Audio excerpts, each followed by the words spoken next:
Hollywood, the Screen Directors Playhouse.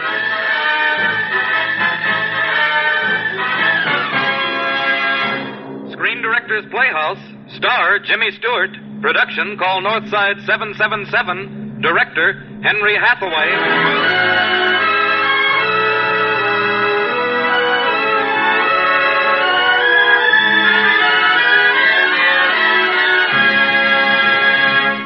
The Hollywood Screen Directors present The Document on Murder, the motion picture drama called Northside 777, starring Jimmy Stewart in his original role of McNeil.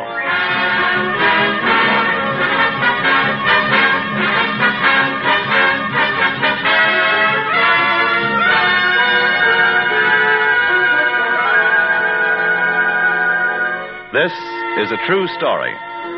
Its first chapter was written in blood in the turbulent Chicago of 1932, December 9th, on South Ashland Avenue, in a place operated by a woman named Wanda Skutnik. The sign in front of her place said groceries and delicatessen, but that was just the front for a speakeasy.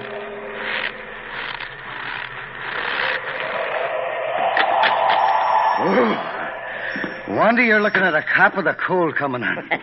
Come in the back room, Mundy. I'll fix you up with a drink. That wind out there cuts like a knife. Yeah. I can pour my own if you got something to do, Wanda. You got customers. Hey, 2 men. Yeah. They got their faces covered. It's a stick-up. Wanda.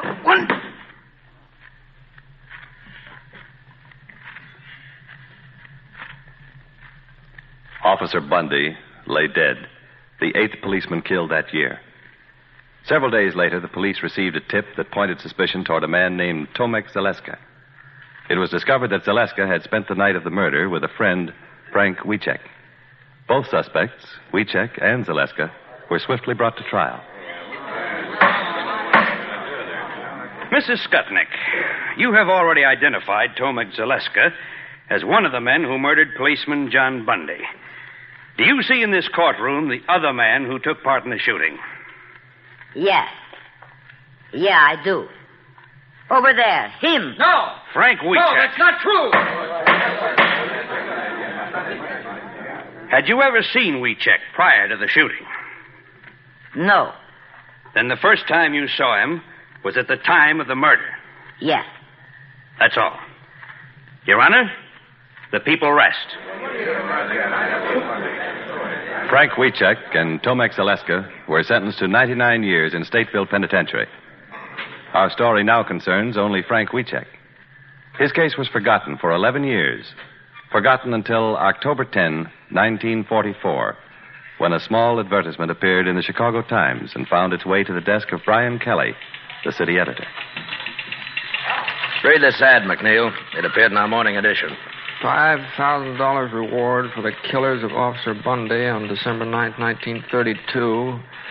Call Northside 777. Huh? What do you make of it? I just want to know why it's worth $5,000 to somebody to find out who killed a cop 11 years ago. Well, 1932 was open season on cops, Kelly. On the north side, they were shooting them in pairs like a brace of ducks. Well, it won't hurt to check it. Might even get your name in the papers. Oh, well, this is sucker bait, this ad. Every grifter in town will be out after that $5,000. They frame their brothers to get it. Now, wait a minute, no.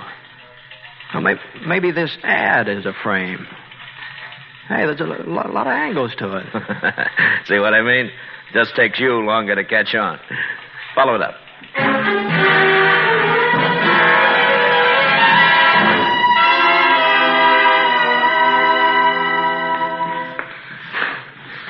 I'm looking for Tilly Wiecek. What you want? So I called Northside 777. They said I'd find her around the building somewhere. I'm Tilly. I scrub here nights. Oh, I see. Did you run this ad? Yeah. That's from me. You know something? No, I'm a reporter from the Chicago Times. Oh. We'd like to know why you're so anxious to find the killers of this cop. Frank Wiecek is my son. I, his mother. He's in prison for killing policemen. He didn't do it. My friends tell me if I offer big money, maybe somebody will tell who really killed policemen. Where'd you get the $5,000? For 11 years, I scrubbed floors. I never missed a day's work. I earned it every penny. 11 years? That's a long time. You just say it. My boy, he live it. You're just going to be wasting your money. No, not me. I get Frank out someday, somehow. First, I tried $3,000. Nothing. Now I try $5,000. No, suppose nothing happened. Then I work 11 more years. I get $10,000. But my boy, Frank, someday he get off. Goodbye, Miss Wojciech.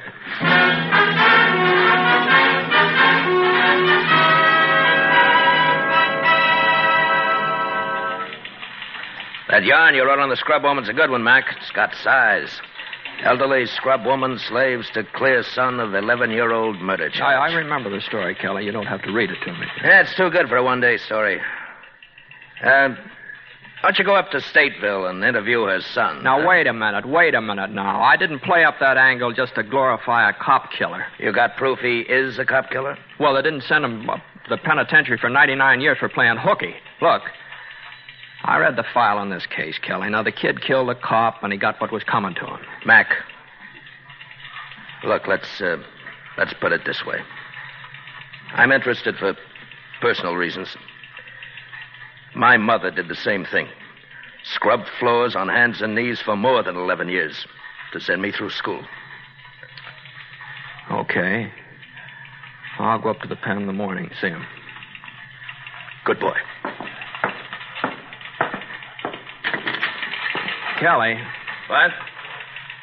I happen to know that your mother had a small annuity. She never scrubbed a floor in her life, and you never got past the 5th grade.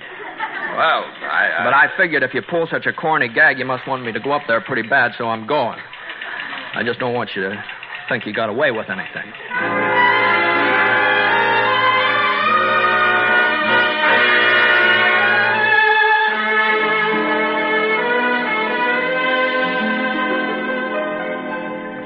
Wojciech, the Times has taken an interest in your case. I'd like more of your side of things. I need an angle to hit the public with, you understand? Yes, sir. Now, about the ad your mother ran in the papers now. Did you know she was scrubbing floors to get the money? Yes, sir, I did. All she lives for is to get me out. I guess that's all I've got to live for, too. Well, that's a great angle. Yeah, we'll play that up. Your faith in each other, you know. You know, if you're guilty, you're letting her slave away her life for nothing. She knows I'm not guilty. Uh-huh. I read the transcript of the trial, you know. Yes, but you only read what convicted me. All the true facts didn't come out. Even Judge Moulton said I wasn't guilty. What, the judge who gave you 99 years? That's right. In his chambers after the trial. He said to me... After the trial. Well, we better duck that angle. What else? Well, my lawyer was a drunk. He didn't even let me on the stand because he was afraid I'd get the chair. Go on. Well, when they question you hour after hour, you're bound to get mixed up on little things the way I did, but they wouldn't listen to me. That's another good angle. Railroaded. Well, they took me from one police station to another every few hours. Taking you around the horn, they call it, so my lawyer couldn't get me out. Then this Wanda Skutnik. The first 2 times she saw me, she said I wasn't the guy. Then all of a sudden she said I was. Why? Finger woman. Well, play that up, too. Speaking of women, how about your wife? She visit you regularly? My wife? Yes. Yes, but we're divorced. Oh, I see. Well, maybe we better duck that angle, too. You duck so many things. You don't believe me, do you? And now, here's what we'll do. We'll play up the mother angle and this finger woman, maybe throw in some police and political corruption. I didn't say that. Well, what difference does it make? Make a good story. And it could be true, you know. We've got to have soft mass appeal, get public sympathy, public support. You leave it to me. I see. Well, thank you, Mr. McNeil. Thank you for coming to see me.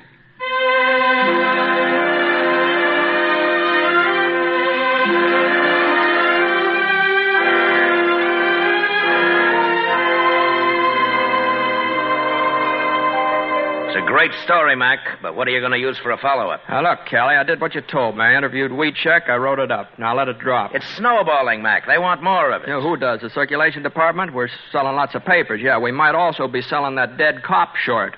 Maybe he had a mother who scrubbed floors, too. Look, Mac, Yeah, and I'll tell you something else. That judge Wheatcheck said promised him a new trial. Yeah, well, he died 3 weeks after the case was closed. Pretty smart of that Wheatcheck to give me a lead he knew I could never check. Okay, Mac, okay.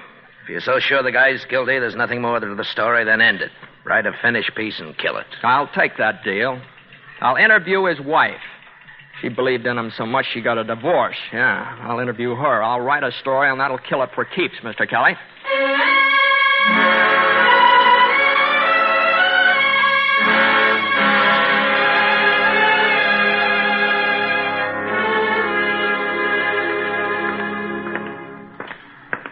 You got any idea why Wheatcheck wanted to see me again, Warden? I think I'd better let him tell you that. Oh, Wheatcheck, what's on your mind? Mr. McNeil, you've been to see my wife and boy, haven't you? Yeah, that's right. I don't want you to write any more about me or my family. Well, you want help, don't you? I made my wife divorce me and marry again so my boy could have a new name. Now, you've gone and printed his picture. You've spoiled everything for him. Now everyone knows his father's a convict. I don't know. I thought I was doing a good job. No, this is writing without heart and without truth. Mr. McNeil, I'll stay here 1,000 years, but you leave alone my mother and my wife and my boy.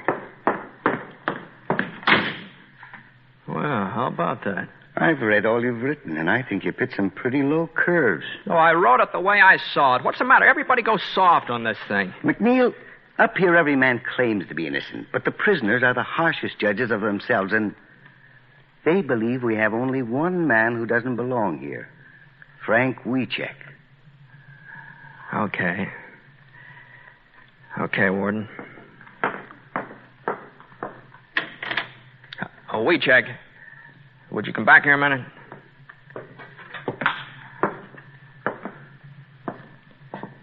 What do you want? Look, Frank, I've decided to go on with your case, and I'll slant the story your way. Hey, what? I still don't think you're innocent, but from here on out, I'm willing to dig, get the facts. You're really on the level this time? Yeah. But that cuts both ways, so get this. If I ever catch you lying to me, I'll blast you so hard you won't even get your parole when your 35 years are up. Now, don't ever forget that.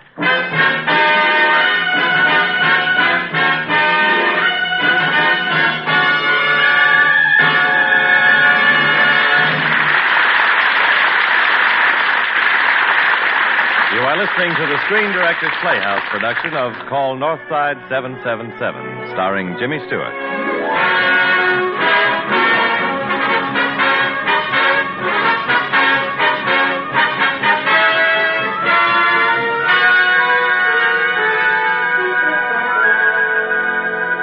You sure you want to go through with this lie detector test, Frank? You remember now, if it turns out bad, you're cooked. Turns out good, it still isn't legal evidence. Mr. McNeil, for 11 years I've been waiting for a chance at that box. I'll take the test. Frank Wheatcheck passes lie test. Yeah? Okay, Mac, what now?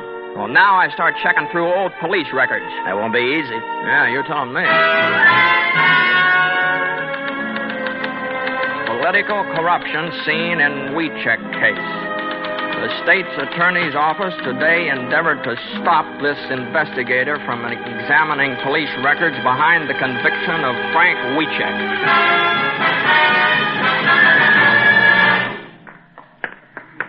Wonder why the boss sent for us, Kelly.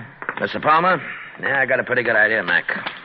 This last article of yours on political corruption in the Wheatcheck case, you hit him pretty hard. Yeah, I haven't begun to swing yet. They've obstructed me all along the line. But I finally found what I was looking for in the police record. Huh? Wheatcheck was arrested on December the 22nd, but he wasn't booked until the 23rd. Now, Wanda Skutnik could have seen him a couple of times before she identified him on the 23rd. Oh, here we are. Kelly McNeil, you know my attorney, Burns. Howdy do. Howdy do. Mr. Burns, how are you? I've just had a visit from a delegation, gentlemen. The commissioner, Mr. Faxton from the state attorney, and Mr. Winston from the governor. They object to our handling of the Wiechek case. Now, Mr. Palmer, Wiechek is innocent. They say it's time for us to put up or shut up. The governor's going to set up a special hearing of the pardon board next week. If we can prove Wiechek innocent, he'll get a pardon. If not, we're to drop this whole matter once and for all. I accepted the deal.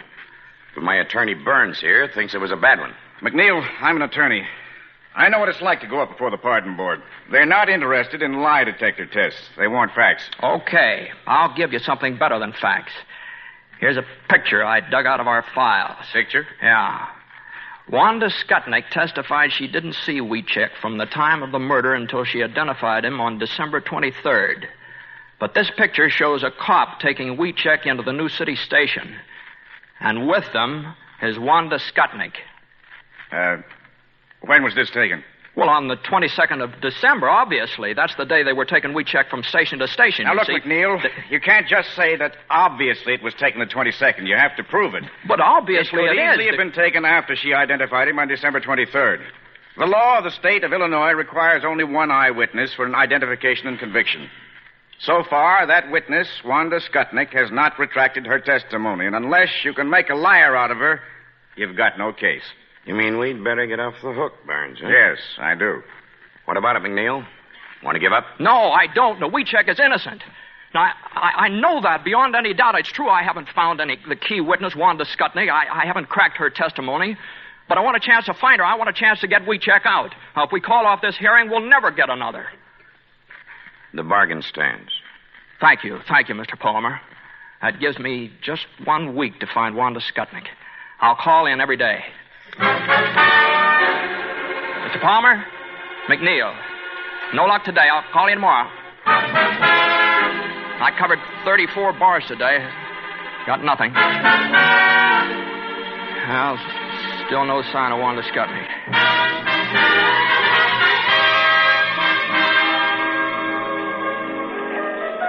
Never heard of Wanda Skutnik, huh? Thanks anyway, bartender. Hey, mister. Huh?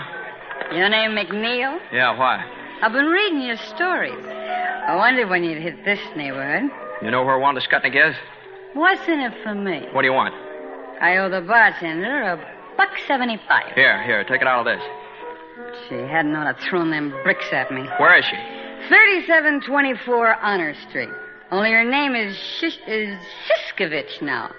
She married a big ape called Boris. Thanks. Thanks a lot.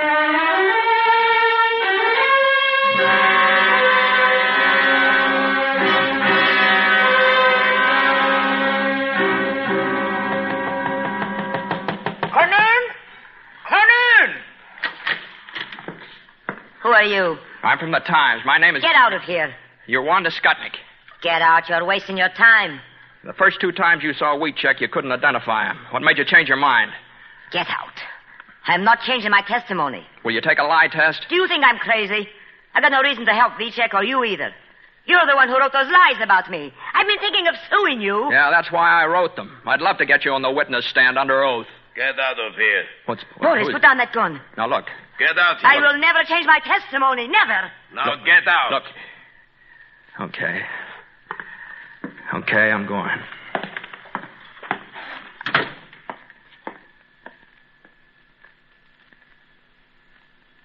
So, that's why I came over to tell you. I didn't want you to have to read about it in the paper, Mrs. Wiechek. Wanda Skutnik won't change her testimony, and that licks us. We haven't a chance in the world of getting Frank a pardon. No chance. But you have lawyers. Yeah, Mr. Burns. He's going before the pardon board in Springfield in a couple of hours to request that the petition be withdrawn. Oh, no. No. I'm sorry, Mrs. Wiechek. I'm sorry.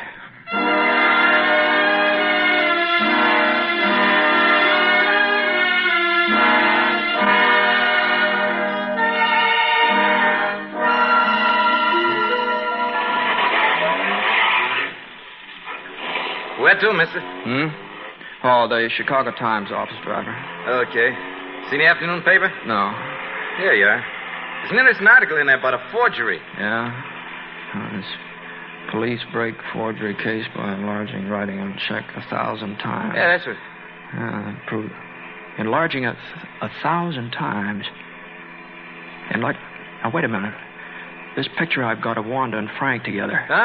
Driver, get me to the police lab right away, will you?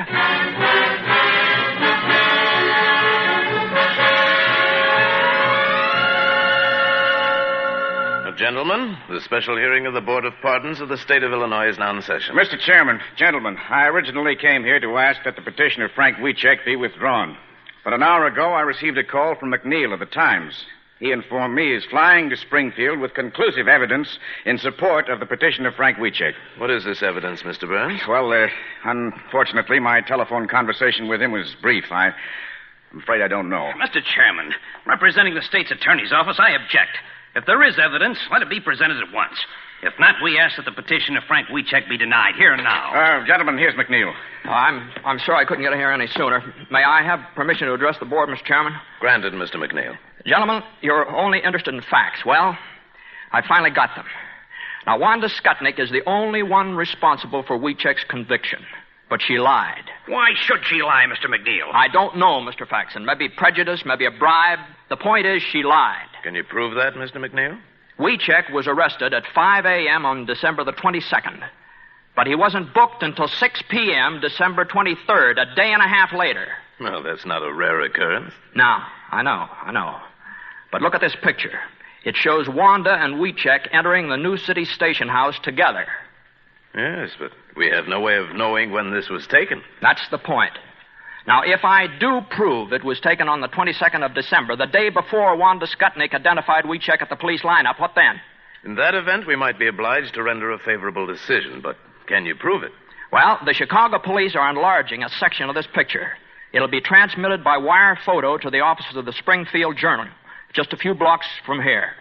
Now, all I'm asking you is to step over there and wait for the picture to come in. Mr. Chairman, I object. This is an attempt to make journalistic capital of this hearing. Mr. Chairman, the governor ordered this hearing for the purpose of arriving at the truth.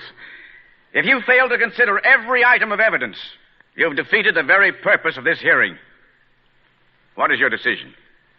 Gentlemen, we'll adjourn to the offices of the Springfield Journal.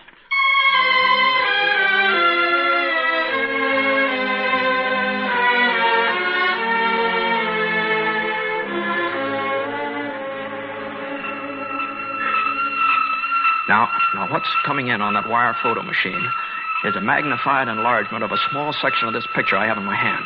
You mean a close-up of Wanda Skutnik? No, Mr. Chairman. What do you see in this picture? Why, the policeman taking Wanda and Wiecek into the station house. No, that's not what I mean. Look in the background.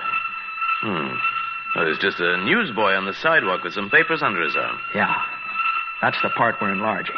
But what do you expect to find in the enlargement? The date on the newspaper in the newsboy's hand. Oh, is that possible? I don't know. It depends on a lot of things. It depends on the condition of the original negative and the light and shading on the paper and the density of the print. And I've been saying a few prayers, too. Here it is. Let's see it. Now, it has to be developed. Now, if you'll just follow the technician into the dark room, you'll be able to see by the red light there. I know he's putting it into the soup now. Now, what's that picture? Just what do you expect to establish by this hocus-pocus, McNeil? If the date on the newspaper is December 23rd, we've got no case. But if it's December 22nd, then it means Wanda Skutnik lied about not seeing Frank before the 23rd. It means Frank Wiecek was convicted on perjured testimony. Wait. The picture's starting to appear. Yeah, there it's coming through.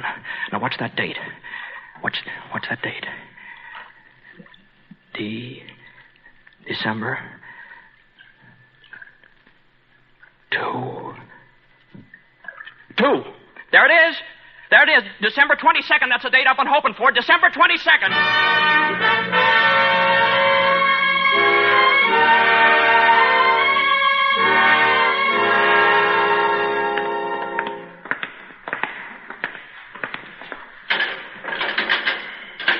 Well, there it is, Frank. The outside. You're free. Yeah, I got a new suit and $10. That's almost $1 a year, huh? But it's a big thing when a sovereign state admits an error, Frank. There aren't many governments in the world that would do it. No. No, I guess not. How about your boy? Oh, Helen and her husband came to see me. He said I could have the boy with me whenever I want. Good. That's good. So there'll be the boy, and he'll be my mother. Yeah, it's a good world. Outside.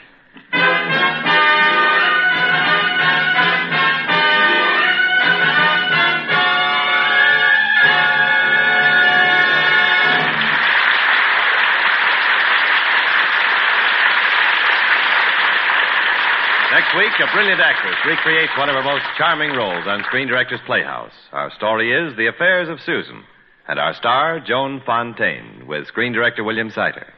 Now, here again is tonight's star, Jimmy Stewart.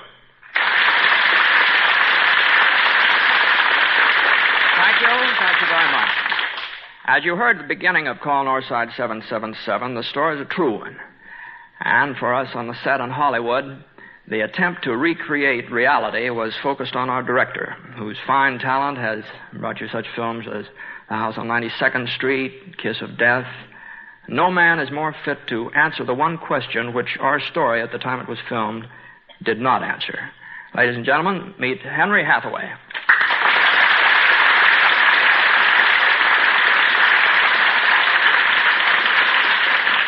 Thank you, Jimmy. As for the question, it's what happened to Tomek Zaleska, the man who was arrested with Frank Wichek. Oh, he was sentenced to 99 years, too, wasn't he, Henry? He was. And McNeil, the reporter, and his newspaper never gave up the fight to have Zaleska's case reviewed also. Yeah, I knew they were working on it. Well, McNeil has wired me that after 5 years, they've finally secured enough evidence to reopen the case. And right now, the fight for Zaleska's freedom is taking place in the Chicago courtroom. So that answers the question of what happened to the other man. Yeah. Think there might be another story in it, Henry? We'll have to wait and see. Well, if there is, and you need a reporter, I know an actor who's mighty anxious to work under your direction again. A fellow by the name of Stewart. Okay, Jimmy. You're the first on my list. Good night. Good night, Henry. Good night, everybody. And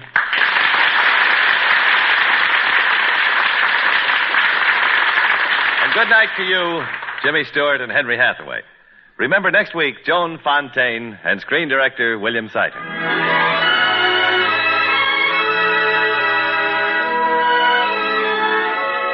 Call Northside 777 was presented through the courtesy of 20th Century Fox, currently releasing the Darrell F. Zanuck production, 12 O'Clock High, starring Gregory Peck. Jimmy Stewart is currently seen starring in the title role of the MGM picture, The Stratton Story. Henry Hathaway also appeared through the courtesy of 20th Century Fox, producers of Prince of Foxes, starring Tyrone Power. Included in tonight's cast were Bill Conrad, Stacey Harris, Peggy Weber, Ann Stone, Rita Lynn, Ken Christie, Jim Nusser, Ted Von Eltz, Tyler McVeigh, Paul Frees, and Dan Riss. Call Northside 777 was adapted for radio by Bob Wright, and original music was composed and conducted by Henry Russell. Screen Director's Playhouse is produced by Howard Wiley, with dramatic direction by Bill Karn.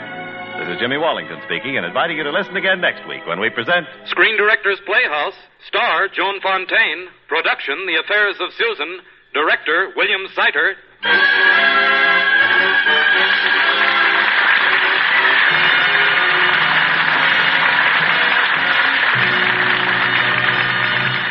Next, it's Bill Stern and the Sports Newsreel on NBC.